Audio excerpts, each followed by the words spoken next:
Welcome back, everybody, to another episode of Movie Social. We're your hosts, Ricky and Steph. What up, what up, what up? Today's episode, we're going to be doing a spoiler review of the Hulu original series, Monsterland.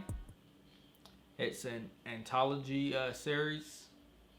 And, I'm just kidding. If you like the channel and you like what we're doing on the channel, go ahead and subscribe to it and let us know that you're enjoying it by giving us a thumbs up, and also share the channel with your friends and comment below. Alright, so Steph, what was your reaction to this series, Monsterland? Okay, it's not as scary as the title progresses. To me, it was more so the monsters among us, the monsters that we can become, rather than actual monsters. It wasn't scary at all. So going into it, I was like, oh, this is going to be probably going to creep me out. No, not at all. Didn't find it scary one bit, to be honest with you. I feel you on that one. I didn't find nothing scary for it. Honestly, I thought if had somebody like Jordan Peele had his thumb on this, what they tried to bring out of this with it being humans being the villains and monsters could have really sold this better, because they didn't execute properly. There was only one episode that was frightful a bit, and that was when it was the black person in New Orleans, where you had the, I guess, Wendigos or vampires, whatever you want to call it, which was dope. I actually liked that one. That was probably the best one, if you ask me. But overall, yeah, there was no fright, there was no thrill, no fear, no true monsters other than that. Most of this was creepy and disturbing.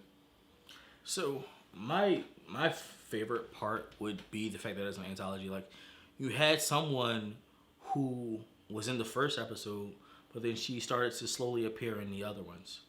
I like that whole idea, how I like strung things together. That idea is great to me. I feel like it could have been executed a lot better, but with that being said, that whole process was great. My least favorite was episode 2, and in general, the whole shadow thing. I literally didn't like that entire episode. I didn't find it scary. I found the story to be kind of boring. That it was kind of stupid the way they had it. They're supposed to be online, but they still giving them stuff and all that. Like, come on. The way they communicated and talked, like, really? Yeah, I thought that whole episode 2 was just throwing in trash. Thoughts? All right, so for me, my least favorite part would be episode, I believe it was that 3 or 4, where they were in New Orleans, and we find out that her white husband is actually a child molester, who's also a doctor at that. Oh yeah, a big shot doctor, but it's a child molester. I was like, yeah, I don't want to keep seeing child molestation. Yeah, man, it's crazy. Stuff. Crazy. I'm glad they didn't try to show any actual acts, or else we'd have been having a problem with Hulu for that one. Facts. But then it turns out that what we've seen in the beginning, where the child went missing during the parade and coming back, and they showed it as being a monster, saying the monster attacked him and he was afraid to talk or say anything.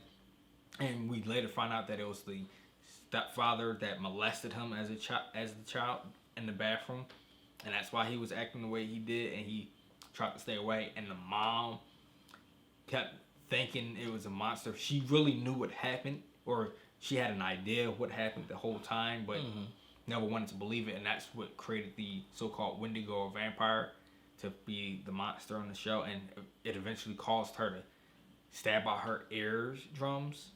I mean, that made it the favorite and least favorite at the same time to me, because 100%. Of the way it happened, everything that played a part. But it was wild. Other than that, though, I really didn't care for this. I truly will not recommend this for people willing to watch. Maybe watch an episode, that particular episode, New Orleans. But the rest of it, who wants to see, I can't think of her actual name, but Piper from Orange is the New Black pretend to be dead after killing herself, slitting her wrist, coming back, walking around, and then screaming all the time. Like, well, see, I would recommend the first episode as well, simply because it was like awe-inspiring. Like, the things that was going on with the, let's call it the shapeshifter / face changer kind of thing. That was definitely different. Now, was that scary? No, but it was a creepy idea.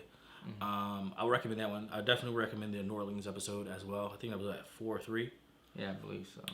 But other than that, I won't recommend anything else. The first episode and the third episode to me were the best ones. Yeah, the rest is garbage. Hulu, try again next time. But let us know in the comments below if you did watch this and did you actually enjoy it, or did you feel like us that it really didn't sit well and it really didn't sell the way they tried to hype it to be. And just come and talk with us about this one. Until next time.